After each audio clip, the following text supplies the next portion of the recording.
La Caisse d'épargne Rhône-Alpes, partenaire des entreprises, au cœur des débats du Salon des entrepreneurs.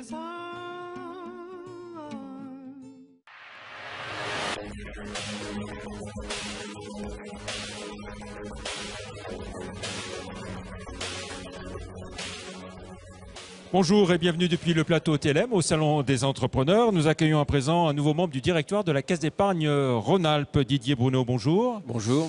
Alors vous êtes plus spécialement en charge du développement de la Banque de développement régional. On va expliquer en quoi cela consiste. Mais peut-être, alors le directoire de la Caisse d'épargne est complètement renouvelé depuis moins d'un an avec donc Stéphanie Pey, présidente de ce directoire, et puis vous qui arrivez.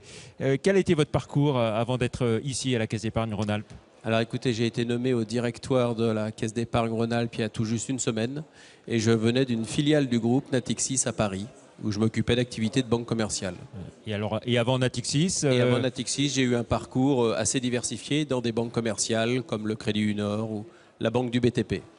Donc je disais en introduction, vous avez en charge la Banque du développement régional. Qu'est-ce que vous entendez par Banque du développement régional? Ce sont les grands comptes, les grandes entreprises? Alors la Banque du développement régional à la Caisse d'épargne Rhône-Alpes regroupe un ensemble de marchés sur lesquels nous sommes très actifs et sur lesquels nous avons des positions importantes. L'entreprise, bien sûr, mais aussi les collectivités locales, les associations, le logement social, les professionnels de l'immobilier et le monde associatif au sens large. Alors si on revient plus spécialement à vos domaines d'activité sur cette partie Banque du développement régional, quelles sont les particularités de la Caisse d'épargne Rhône-Alpes? Alors la Caisse d'épargne Rhône-Alpes en fait est une banque universelle sur ses différents marchés et elle a vocation donc à couvrir l'ensemble des besoins de ses clients. Si on parle des entreprises, ce seront bien sûr les besoins bas de bilan mais aussi les besoins haut de bilan et on accompagne le chef d'entreprise pendant toutes les phases de la vie de son entreprise, que ce soit de la création au développement, à la recherche de marchés extérieurs, à la couverture de ses variables financières. On est vraiment une banque universelle et nous couvrons l'ensemble des besoins de nos clients. Et quand vous disiez donc bas de bilan, donc c'est les crédits classiques, court terme, le moyen terme ou long terme? Ou la gestion des flux, ou la couverture des risques. Et puis haut de bilan, c'est tout ce qui est financement, fonds propres éventuellement, prise de participation? Tout à fait, prise de participation, financement fonds propres, et puis bien sûr conseil pour la transmission, pour l'acquisition d'entreprises. Alors sur ce segment Banque du développement régional, j'imagine que ça nécessite une expertise pointue, particulière. Est-ce que vous répondez à toutes les exigences de vos clients? Alors nos équipes sont extrêmement expertes, elles connaissent très très bien leur marché. C'est une des spécificités de notre banque, c'est une banque régionale. Nos commerciaux connaissent extrêmement bien leur marché et leur territoire. Si on parle de l'entreprise, dans nos six centres d'affaires, sur l'ensemble des 5 départements que couvre notre banque, nous avons des commerciaux qui connaissent parfaitement le territoire, parfaitement les clients.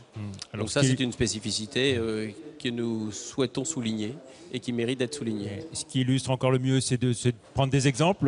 Qu'est-ce qu'on peut citer comme financement que vous avez apporté sur des projets un peu structurants, importants dans cette région Rhône-Alpes? Alors on peut prendre, puisque ici nous sommes à Lyon, nous pouvons parler du grand projet de réaménagement Confluence sur lequel nous avons été très actifs, que ce soit sur le siège d'Euronews, que ce soit sur l'hôtel de région ou sur la rénovation de la sucrière. Nous avons financé un certain nombre d'entreprises, bien sûr. On peut citer par exemple Bailly dans l'Ain, une entreprise qui travaille sur les accessoires de luxe et que nous avons beaucoup aidé dans son développement international. Voilà. Et puis nous avons des expertises sectorielles très fortes, notamment l'économie de la montagne. Quand on prend une entité comme Montagne, Neige et Développement, qui est une société qui est spécialisée dans tout ce qui est conception et aménagement de sites de montagne, nous participons au financement depuis de nombreuses années de cette société. Et puis vous avez participé aussi au financement des TER, ça concerne tous les Rhône-Alpins. Tout à fait. Il y a quelques années. Et puis bien sûr, on va dire un mot aussi peut-être des financements en matière de logement social, puisque c'est une des caractéristiques aussi de la Caisse d'épargne en général, le livret A, le logement social. Bien sûr, et donc sur l'ensemble du territoire, nous avons une politique active de financement du logement social, que ce soit sur Lyon, que ce soit sur Grenoble, sur Annecy ou sur Chambéry. Voilà, donc ça c'est une franchise aussi importante de notre banque que nous souhaitons bien sûr développer et qui et qui aujourd'hui fait de nous un acteur incontournable sur ce marché. Un mot peut-être pour finir sur la conjoncture. Et on dit beaucoup qu'il y a un climat d'attentisme avec les élections, que morosité, etc. Est-ce que vous sentez quand même qu'il y a encore des projets structurants importants et des financements lourds qui sont sollicités? Alors pour notre banque, quand nous regardons les chiffres, le premier trimestre a été très actif en termes de développement commercial. Mais c'est vrai que nous constatons aujourd'hui un certain ralentissement, un certain attentisme. On sent que des projets sont décalés dans le temps. La crise européenne, les effets des élections font que les chefs d'entreprise sont certainement beaucoup plus prudents. Mais le premier trimestre a été extrêmement soutenu sur le plan commercial.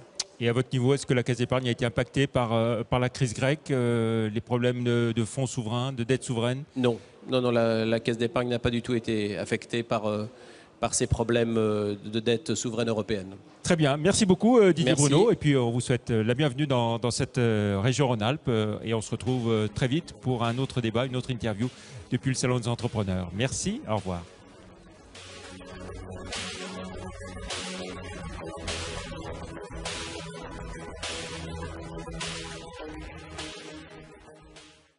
La Caisse d'épargne Rhône-Alpes, partenaire des entreprises, au cœur des débats du Salon des Entrepreneurs.